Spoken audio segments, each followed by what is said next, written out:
Hello, everyone. Welcome to Grid Live Wrap Up. Very excited to have you joining us. Be sure to participate in the chat room as we discuss NASCAR, Formula One, IndyCar, as well as SRX and W Series, which ran last night.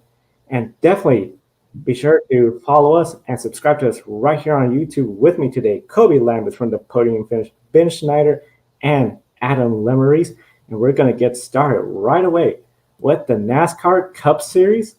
Second brand new road course of the year, Road America. And just like Circus of the America earlier this year, minus the rain, Chase Elliott takes the win, his seventh road course win overall in his career, and second win of this year. Both of them on road courses. Now, yesterday we talked about how he was the lowest in the points among Hendrick Motorsports driver.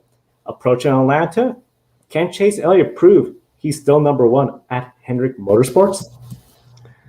Well, I think he proved today he's still number one in Hendrick Motorsports on the road courses and probably in all of NASCAR as well. I know Kyle Larson getting the win at Sonoma. Some people said that Larson's dominance has maybe covered all types of tracks in NASCAR's Cup Series and that he's the best at HMS and probably NASCAR as a whole as well. But, like we said all year, Hendrick's been firing on all cylinders, particularly as we've gotten into the summer months. And Chase Elliott's still a defending champion. So I think you look at how strong the team is right now, there's definitely a chance that Elliott could reassert himself and defend his championship this year.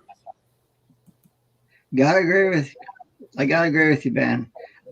And especially with Chase Elliott going to his home track of Atlanta Motor Speedway next week, even though it's not a road course, he'll be a contender. I mean, I know everyone down at the Dawsonville pool is has been ringing the bell today in honor of Chase Elliott's victory at Road America. So I wouldn't count out Chase Elliott to be a contender for the NASCAR Cup Series championship as the season continues.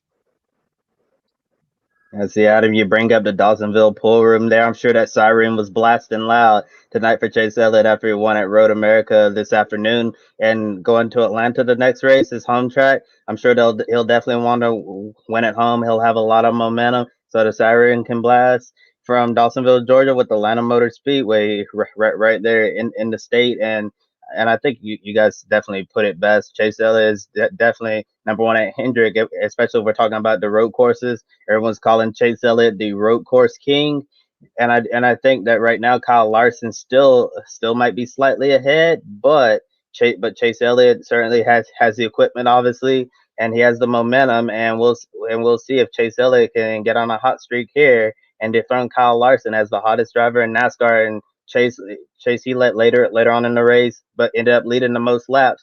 Earlier we saw his teammate William Byron lead. Austin Cindric led before he had mechanical issues. Kyle Busch, Matt DiBenedetto all spent time leading the race. And there were a total of 4 cautions. 2 of them were for stage break and 2 for cars coming to a stop. 1 for Daniel Suarez, had unfortunate transmission issues. And then another one for English sports car LMP2 driver Kyle Tilley, who went off into the gravel and got stuck. So we didn't have a lot of cautions, but we did see a lot of strategy, tire management, and impressive runs for drivers who really needed a good run, like Christopher Bell, who finished second today, and some drivers like Kevin Harvick, Brad Keselowski, nowhere near the front today, and some others had bad luck and didn't get the finish they deserve, like Kyle Larson, who was unfortunately spun out by his teammate Alex Bowman, and Ryan Blaney didn't have a great day. William Byron spun out. It was a single car incident though, and didn't get the finish that we thought he would have gotten today.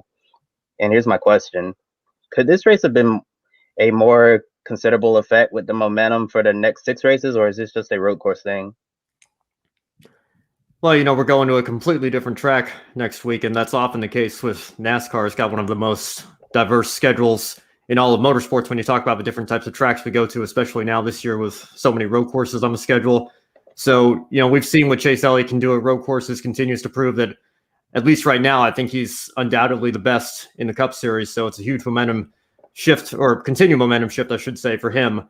But, I think for a lot of guys, you've just got to look at this being, one bad race or one good race and go keep your head up and just keep fighting as hard as you can in the next race weekend. I'll agree with you again, Ben. I believe this momentum will give. I believe this will give a lot of momentum to Chase Elliott going forward. And right now, Chase Elliott has. It was really great to see him in victory lane today, and overall, I believe his momentum will be really good leading in the continuation of the 2021 NASCAR Cup Series Championship. And we do have a comment from a viewer. Matthew Swenson says absolutely Chase Elliott's in peak form, and you think it's going to be good in Atlanta next week with some momentum. I definitely agree with you. Well, when a driver has a really good race, and then head into the next weekend, especially since that's going to be his home track, I definitely think he'll have that positive momentum on his side, and we'll see if Chase Elliott can go back to back and start gaining some ground on his teammate Kyle Larson. And in the final leg of the regular season, and we have two more road courses returning to Watkins Glen International for the first time in 2019. Unfortunately, 2020 didn't get the race there because of the pandemic restrictions, and also the other road course race. We're no longer having the Brickyard 400 on the oval, but a brand new race on the Indianapolis Motor Speedway road course. We saw teams today utilize strategy to pit before the stage ended to get track position, and some teams stayed out and then others were like in the pack of cars in the back end. And something else that was really interesting towards the end of the race, some of the drivers were actually banking on a late race caution, so they decided to pit within the last eight laps or whatever. So like really late in the race, because I thought if they had pitted late, they'd have fresh tires. The others would come in, then they get track position. But unfortunately for them, the race stayed great, and for those drivers who came to pit road, it ended up killing their race. So were you surprised by some of the teams that decided to pit or stay out? And what were your thoughts on what happened at the end of the race on those drivers banking on a caution and ended up costing them a good finish? Well, I really like the pit strategy overall in today's race. Obviously, Gisele started in the back, had a really good pit strategy, and look what happened. He came out on top, won the race. Unfortunately, with pit strategy, I thought people like A.J. Allmendinger would be a contender for the win, and that didn't happen. Austin Cindric had some good pit strategy as well. Unfortunately, he went out of the race. So I really liked the pit strategy at Road America. Overall, for me, it was a really good race today, and hopefully NASCAR will return to Road America next year. You bring up a good point, especially with AJ Allmendinger. What we saw stage one, I thought they were going to come in, make that pit stop, forego the stage points. They stayed out, and then, of course, as everyone else made those pit stops, they were towards the back. We saw that in stage two. Kyle Larson, he's racing for the playoffs. I was thinking he wasn't going to get that playoff point. He was going to make that early pit stop. It's just one of those deals. And then at the end, when we saw Kevin Harvick, Brad Keselowski making those late pit stops, hoping for a late race caution, they were just struggling out there. I mean, Kevin Harvick way in the back. Keselowski spun out earlier in the race. Just a tough day for them. Just hoping for something to go their way. And the same with Bowman. If a tire had he picked for that tire, and then we saw the yellow flag, he would have been an ideal situation. So it wasn't too much of a surprise, but definitely it was really interesting to see different strategies. And one thing Chase Elliott said, tire management, which hasn't been too big of a deal in NASCAR lately. And you mentioned those drivers were struggling, and when you're not having the best day, you got to try something different, and you got to give props to them. Although they didn't get the finish, they had to try something. Bank on a yellow. I even expected to see a yellow, and Chase Elliott was on the radio himself, and he was basically saying like waiting for the yellow, and I was too. I'm sure a lot of people were, and then not to see a yellow at the end. Sometimes you're the car and sometimes you're the fly, and for those drivers that were the fly in the windshield. So sometimes you just gotta do what you have to do.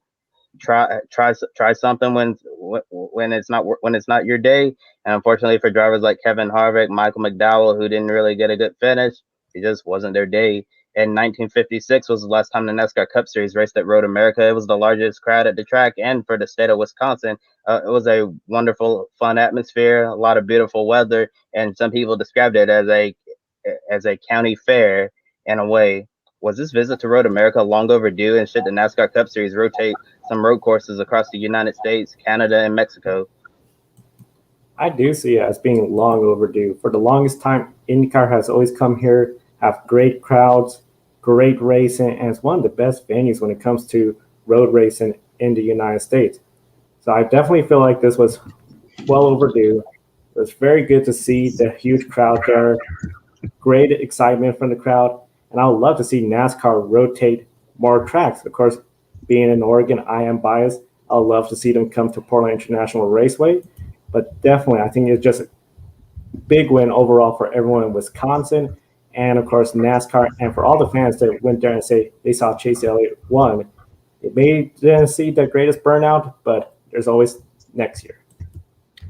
Yeah, this was definitely long overdue. I think when fans were asking for more road courses, I think this is the kind of stuff that they were asking for, not necessarily the Roval at Charlotte or racing on the Daytona road course, because there are so many great real road courses and natural road courses in the United States, and even like you said, Kobe, Canada and Mexico. I would love to see the Xfinity Series go back to Montreal. I think it's a shame that they ever even stopped racing there.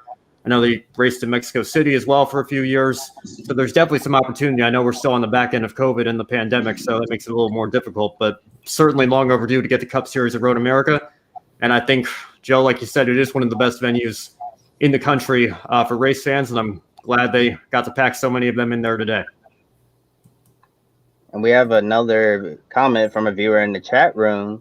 Another one from Matthew said he thought the pit strategy made it more interesting, more than you would think with stage racing, and that goes back to people saying on road courses in the future, or just anywhere in the era of stage racing, maybe NASCAR could consider keep the race green and do like they do in IMSA when they're doing the Michelin Endurance Cup points.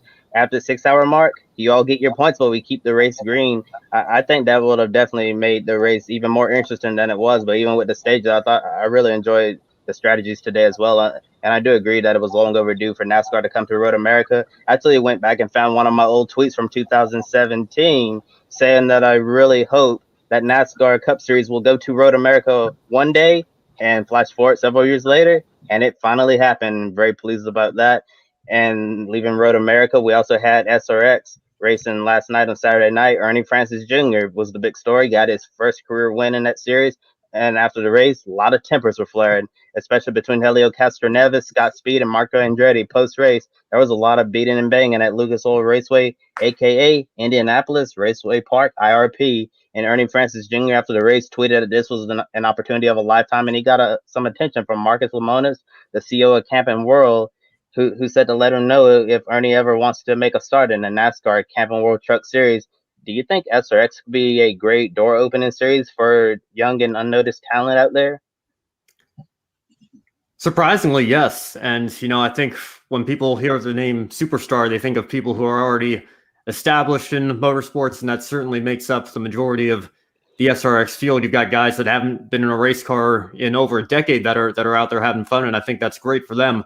But, Ernie Francis, it's such a unique situation because he is a superstar in Trans Am, but not as many people know him on the NASCAR side or, generally speaking in the motorsports world.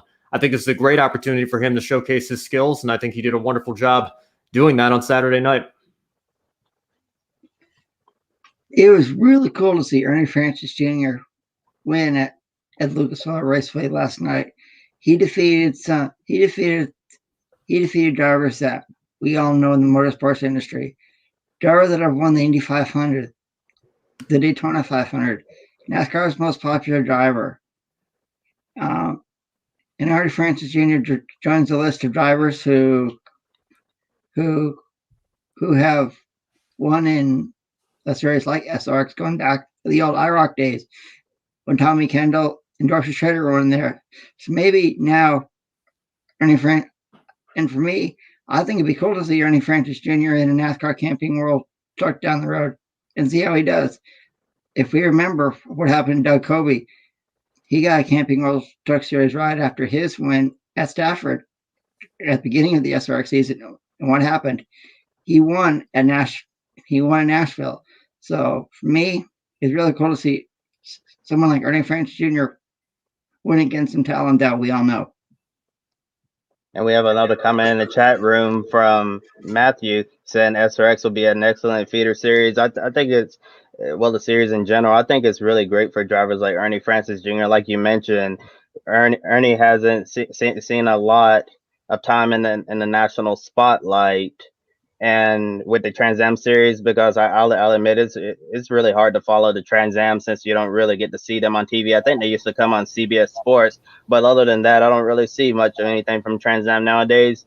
And Ernie's won multiple Trans Am championships, and a lot of people didn't know that. I remember at the beginning of the SRX series, a lot of people were wondering who in the world is Ernie Francis Jr. And then when they find out that he's won 7 championships in Trans Am, and also got a call from Chip Ganassi himself to test a Ford GT at Daytona. It really shows you how talented he is. And sometimes when we don't see those other series in the national spotlight, we really miss out on some great talent. And I think SRX could definitely be a great answer for young unnoticed drivers like Ernie Francis Jr. to get put in the spotlight, and maybe that'll help their career take off. I would have to agree with you, Kobe. I think what we're seeing with Ernie Francis Jr. racing with those top superstars, making a name for himself, as well as Doug Kobe. Definitely, this is just wonderful to see SRX providing that opportunity for them. Over across the pond, FIA Formula One World Championship is starting to see Max Verstappen take away the opportunity from everyone in winning that World Championship and put some distance on Sir Lewis Hamilton. Hamilton finished 4th after some damage from going wide, exiting a corner.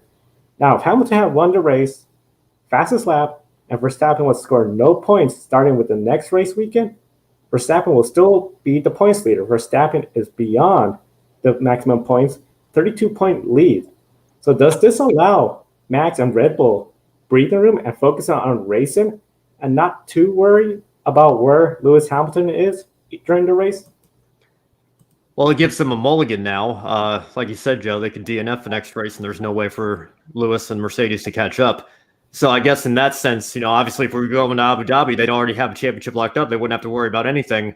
But, we still have quite a bit of a season left. And if there's anything, if there's any driver and team that you certainly can't count out at this point of the year, it's the 7-time defending Constructors champions in Mercedes and Lewis Hamilton, who's won 6 of those last 7 drivers' championships himself. So I think Verstappen and Red Bull have definitely emerged as the favorites now.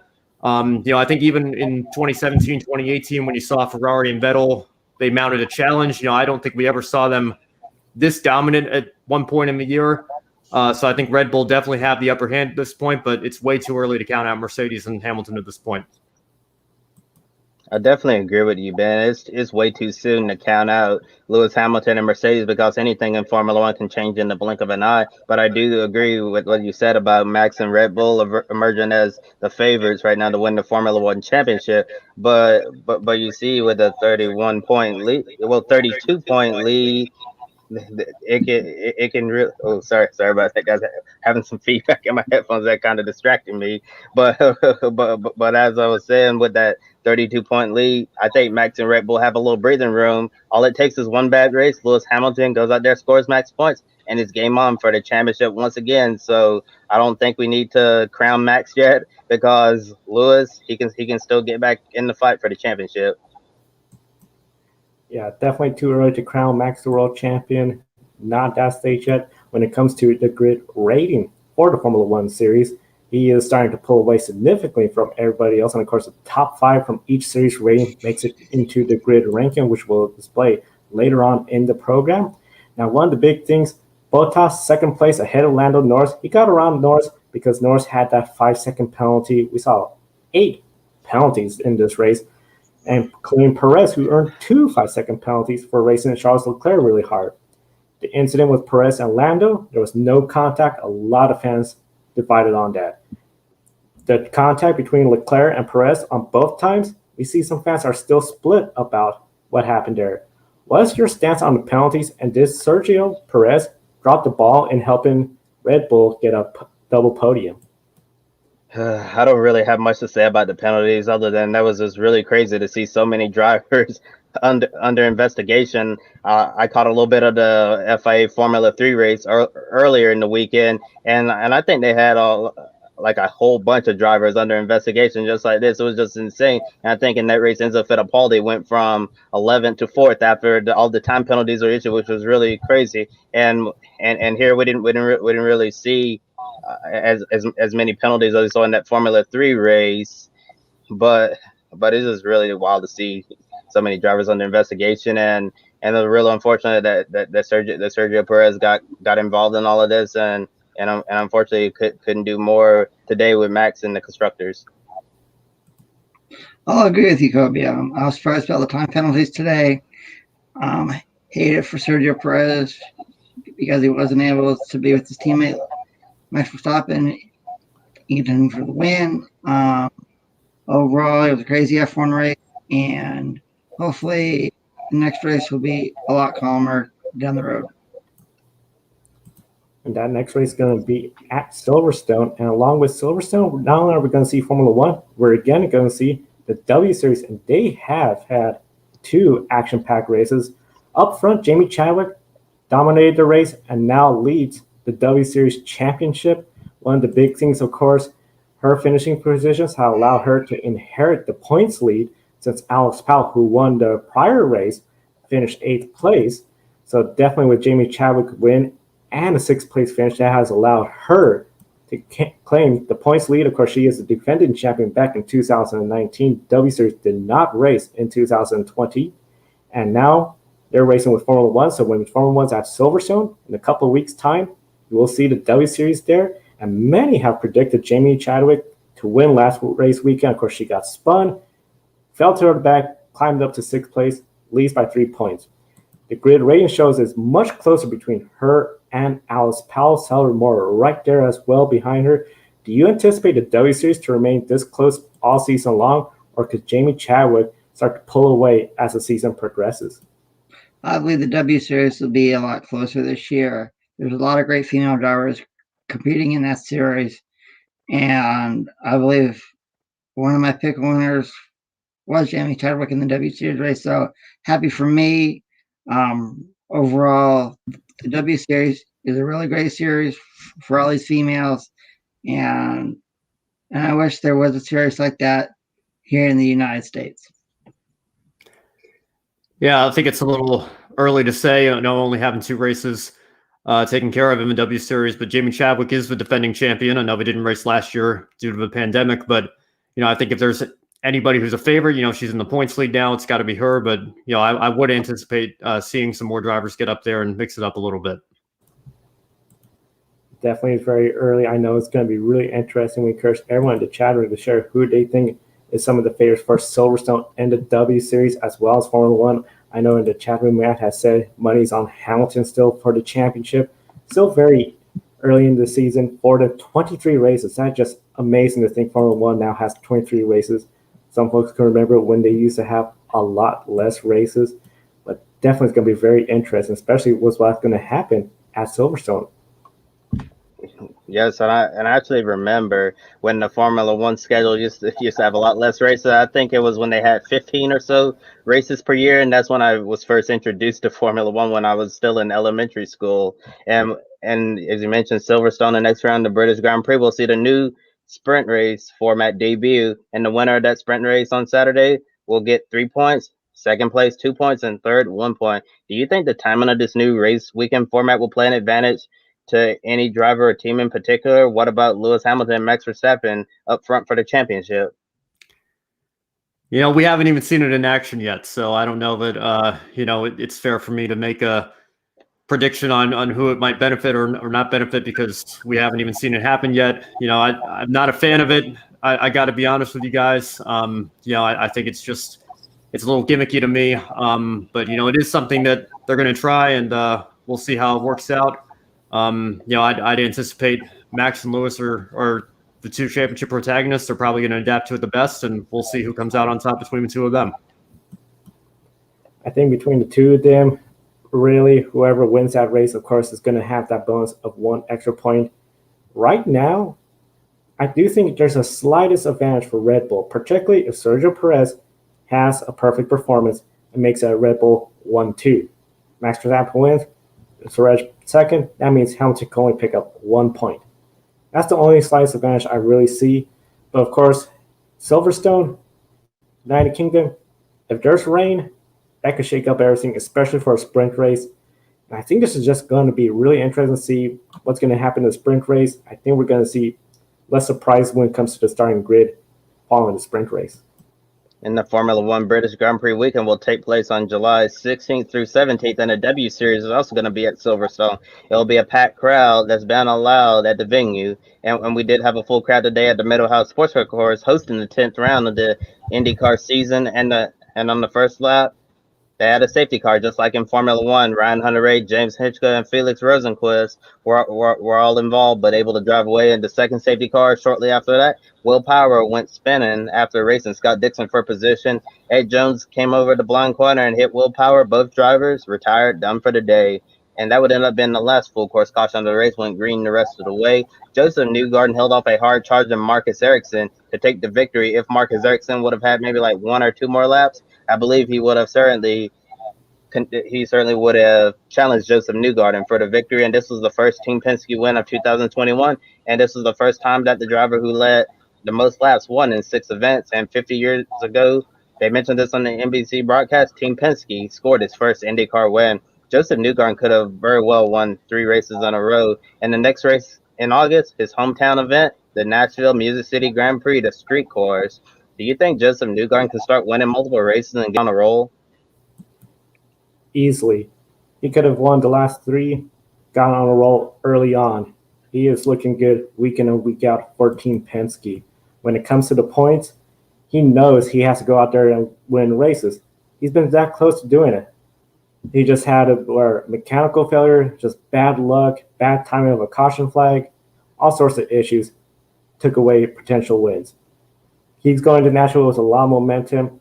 If he wins there, I think everyone in the IndyCar series, especially Palou and Ward, have to be on those because he's putting together a championship effort. I was really happy to see Justin Newgarden win at Mid-Ohio today.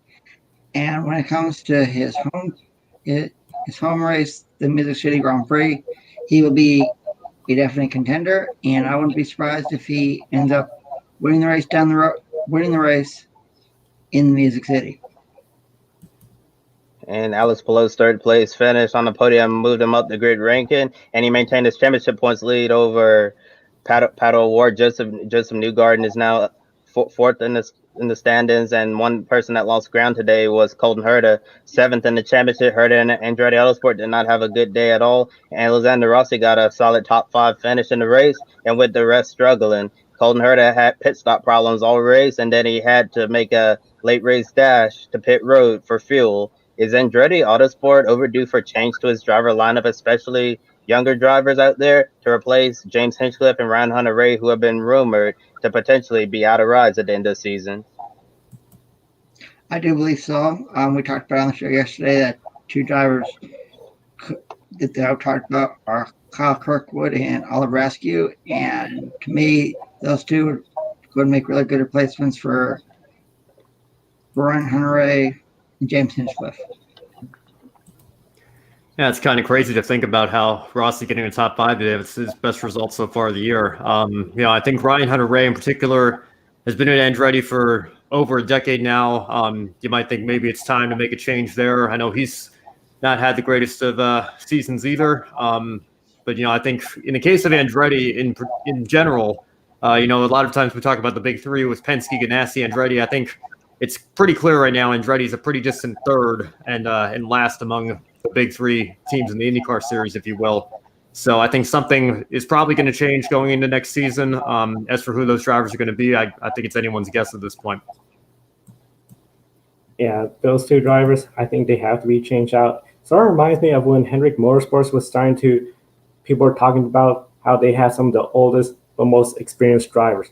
Well, now in IndyCar, we're talking about the young guns that are winning. Look at Alex Palou, Pato O'Ward, Colton Herta, who got Andretti Autosports win. All of them, much younger drivers. Definitely, I think they got a lot of talent that they could take advantage of and go ahead and grab for the upcoming races. And we Now only it's have time. 6. We have one more part to go, Adam. We'll get to one shining moment soon, and only 6 races remain in the IndyCar season. IndyCar is all for the next 4 weeks, and the grid ranking won't be all anytime soon. Next weekend, we got 2 Formula E races, doubleheader in New York City. NASCAR's racing at Atlanta Motor Speedway, and Supercars are in Townsville. Now, here's Joe with the grid ranking update. Definitely, as you said, grid ranking is not going to be stopping anytime soon. While IndyCar, MotoGP, they're off for the next couple of weeks. As you can see in the top 10 right now, the big changes was, of course, Lewis Hamilton dropping down and Max Verstappen gaining 1 position over Kyle Larson. Of course, Kyle Larson not finishing in the top 10. And then when you look at the entire grid ranking, of course, 7 series, Formula 1, Formula E, IndyCar, MotoGP, the NASCAR Cup Series, Repco Supercars, and World Rally Championship. Of course, definitely we only have the Formula E doubleheader at New York City, followed by NASCAR, and of course the Supercar Series at Townsville. Definitely going to be really exciting to see what's going to happen next race weekend. And now it's time for our grid one shining moment of the weekend. Kobe, you're up. What's your pick? My grid one shining moment for this weekend has got to be Marcus Ericsson. I feel like NBC really missed the drive he put together towards them because they were busy looking at drivers through the field. But Marcus Ericsson really went on a tear there at the end and put together such a spectacular drive. And like I said, if Ericsson had 1 or 2 more laps, I believe he could have definitely contended for the win with Joseph Newgarden because the leaders were getting into lap traffic. And Ericsson's really enjoying a breakout season at Chip Ganassi Racing, his 2nd season at Ganassi and 3rd full-time season in the IndyCar series. And it really seems like he's starting to get his footing, get used to these cars, running 5th in the championship, exiting Mid-Ohio. And I definitely think that Marcus Ericsson could certainly get another win before the year is over. So Marcus Ericsson is my grid one shining moment. For me, it has to go to Ernie Francis Jr. winning the SRX race last night at Lucas Oil Raceway. Like we talked about earlier, he defeated some of the top talent who's won the Indy 500, the Daytona 500, NASCAR's most popular driver award. It was really cool to see someone like him from the Trans-Am Series go out there and win. And I'm hoping he does get a ride in the Camping World Truck Series down the road. So that's my grid one shining moment of the weekend. For me, the shining moment of the weekend has to be what we saw from Lando Norris, McLaren. Great speed, great effort. I think that really served notice that McLaren is back when it comes to F1. Still some steps to get that win, but definitely they're knocking on the door. And if there's any bad luck, they could pounce and get that victory. Give a call to David Schumacher. Now, that's the last name that you probably recognize. We've been talking a lot about Mick Schumacher and his junior Formula career. Now he's finally in Formula One.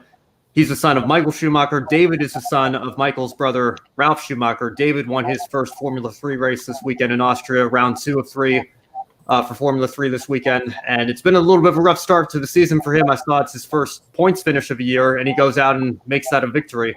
So David's climbing the Formula ranks as well, and maybe we'll see him in F1 one day as well. And we'll definitely hope to see everyone another day, as we're just about out of time right here on Grid Live Wrap Up. Be sure to click on the link below to get your discounts on Publis, 10% discount for Grid Network viewers, and invest in the Grid Network. Join our Patreon special. Thank you to Colin, Mark, and Deshelle for investing in the Grid Network all year long. Super appreciated. And of course, next Saturday, we'll be back on the air with Grid Live pre-race. But don't forget, Wednesday, Grid Tonight with Kobe and Adam. And they'll have pick a winner for Formula E and essentially the Supercar Series at Townsville. For Ben Schneider, Adam Lemeries, and Kobe Lambert from the Podium Finish, I'm Joe Samaniego. Thank you for watching. See you next time. Joe Samaniego here. Want to invite you to go check out Publis. Publis is a dog clothing and accessory company based in Austria. 10% of each of your purchases goes to helping dogs in need, whether it's homeless, sick, or ill dogs. This is one of the reasons why we support it. Kiska here is a rescue dog from rural Alaska and our Grid office dog. We care about our furry buddies, and we know you do as well. Definitely check out Publis.com There's a link on the video description, and by clicking on that link, you get a 10% discount on your purchase as well.